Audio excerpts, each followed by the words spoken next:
Purihin ng Diyos. Magandang umaga po sa inyong lahat mga kapatid. Ito po ang inyong lingkod na si Pastor Rene Reyes ng Charismatic Cathedral, Christ Life Christian Fellowship. Ang muling nag-aanyaya sa inyo na samahan ninyo po ako sa pang-umagang pagbubulay-bulay ng makapangyarihang salita ng Diyos. Ang ating pong pagbubulay-bulayan ay ang Mateo, Kabanatang 17, Talatang 20. Ganito po ang sinasabi. Kung mayroon kayong pananampalataya na kasinlaki ng butil ng binhi ng mustasa, sasabihin ninyo sa bundok na ito, lumipat ka roon mula rito at ito'y ililipat. Purihin ng Diyos. Ang pamagat po ng ating paksa ngayong umagang ito ay imposibleng mabuhay kung walang pananampalataya.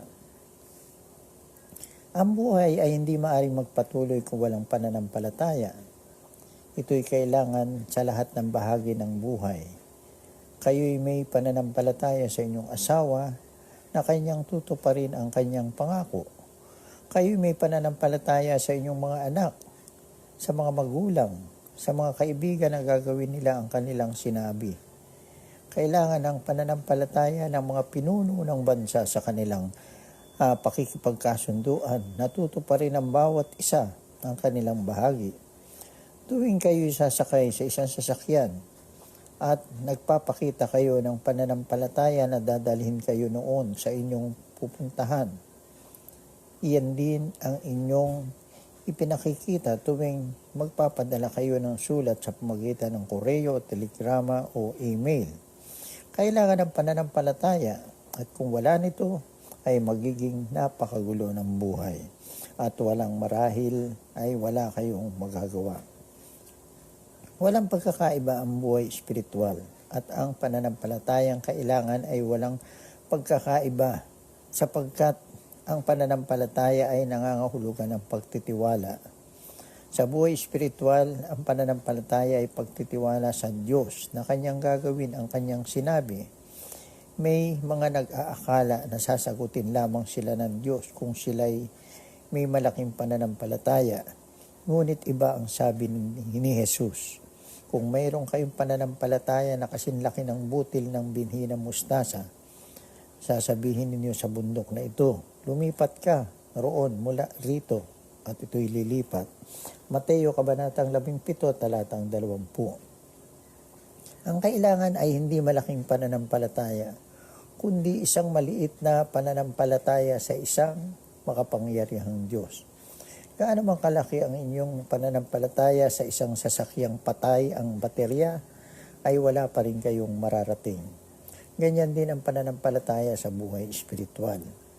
Pag pananampalataya ang pag-uusapan, hindi natin may iwasang isipin ang mga tao sa Biblia na kilala sa kanilang pananampalataya, tulad nila Abraham, Moses, David, Pedro, Pablo at marami pa.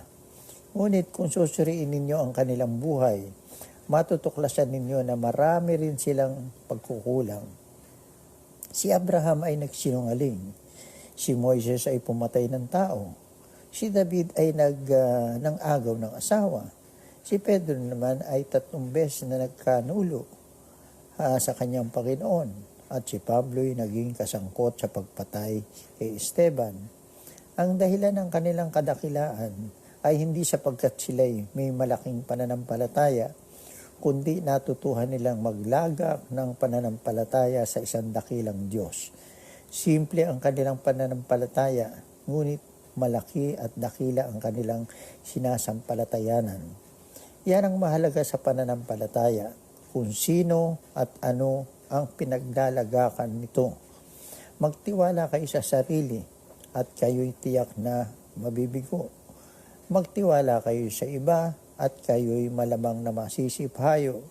Ngunit maglaga kayo ng pananampalataya sa Diyos at matutuklasan ninyo iyong tutuparin niya ang lahat niyang sinabi.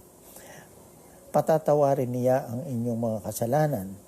Bibigyan niya kayo ng kapayapaan.